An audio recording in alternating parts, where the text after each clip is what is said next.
Bueno, compañeros, feliz noche para todos. Mi nombre es Judy Aranzazu Meneses Peña, tengo 22 años, soy estudiante del noveno semestre de Ingeniería de Sistemas en la Universidad Pitalito. En este momento, entonces, les voy a exponer un resumen sobre el trabajo colaborativo 2 del curso de Psicología del Consumidor.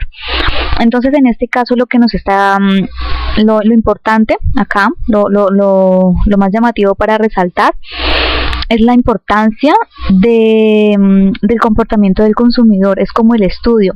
En este caso, incluye muchas variables porque ese es un tema complejo en cierta manera, porque tiene muchos factores los cuales se deben estudiar para poder evaluar el comportamiento del consumidor. Una persona consumista, por ejemplo, es aquella persona que adquiere artículos, productos, servicios de cierta manera innecesarias, o que simplemente a través del subconsciente se deja atraer por cierto producto, cierto color, cierta marca, cierto personaje público. Entonces, con respecto a, en base a eso, es que se siente esa atracción por aquel artículo, producto o servicio, que a veces y en muchas ocasiones son cosas que realmente no necesitamos.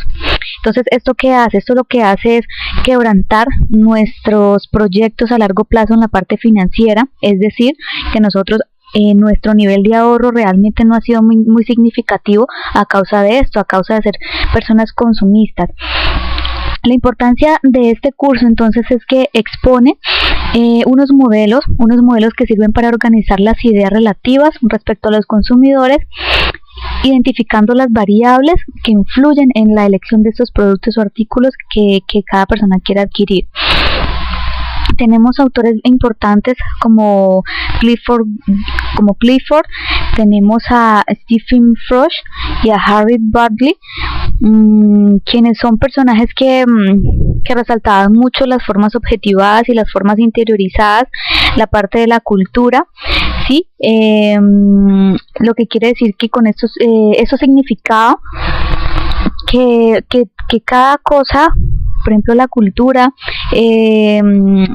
ciertas características de un producto, de un artículo, de un servicio, de un personaje, que eso influía prácticamente en el consumidor para poder de que adquiriera esto sin mirar primero si era necesario, si no era necesario, ver pues qué beneficio le traía esto, como puede ser financiera, económicamente, o incluso emocionalmente.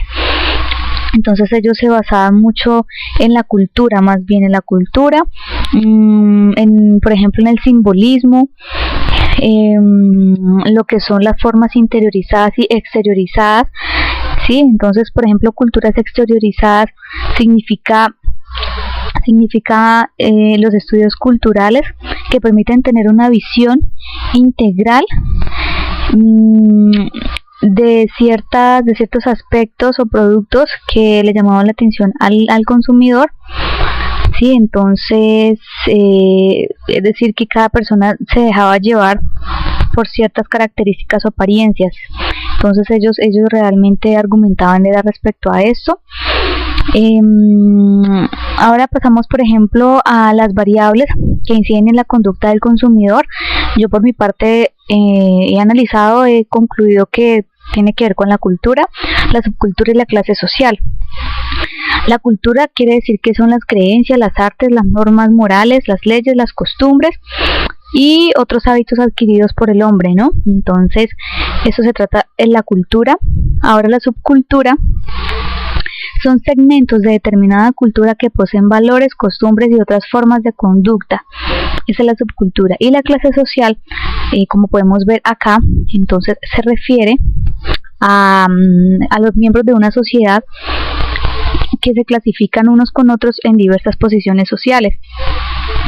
Es más, entonces, al tener en cuenta la clase social, nos ponemos a comparar, por ejemplo, y empezamos como a sentir cierta envidia o cierto interés en imitar a ciertas personas, pues con tal de vernos igual, empezamos a adquirir productos o a comprar cosas. Entonces todo esto influye realmente en el comportamiento del consumidor. Por ejemplo, ahora pasamos que en la percepción de una marca, ¿cuáles son los tipos de estímulos importantes? Bueno, realmente al mirarlo desde un punto de vista psicológico, cultural y social, yo me iría por el camino de la comunidad y de la percepción individual. Esto por un lado. Por ejemplo, en la comunidad realmente son grupos de personas con los mismos intereses y con capacidad de influenciar sobre la percepción general o global de una marca. Por ejemplo, tenemos a Apple o a Harley Davidson, que son dos ejemplos de marcas respaldadas por poderosas comunidades. Entonces, ¿qué pasa? Nosotros nos guiamos por estas marcas porque ya son reconocidas, ¿sí? Esto puede ser un estímulo para el consumidor. También tenemos la percepción individual.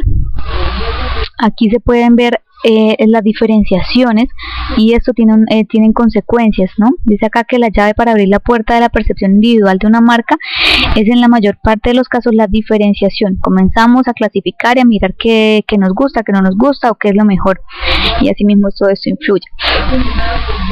También podemos decir que en los factores puede ser, por ejemplo, la marca, puede ser el valor y la calidad, puede ser el color, también sí, como el estereotipo, pues dependiendo de lo que nosotros deseemos comprar o obtener. Entonces en la marca, por ejemplo, puede ser el nombre, ¿sí? Por ejemplo, una marca muchas veces está asociada con una imagen, una serie de logotipo, ¿sí? Entonces eso es lo que nos atrae. Y en cuanto al valor y la calidad, pues se refiere a las percepciones que un consumidor tiene sobre los beneficios de un producto al ser comprado y pues obviamente con sus costos. Entonces todo esto esos son los factores que yo consideraría como en la identidad de cultura y pues que influyen en la psicología del consumidor. Entonces acá tenemos finalmente en la conclusión que la cultura, esto generalmente es basado en la cultura, que eso nunca debe entenderse como un repertorio homogéneo estático, dice acá.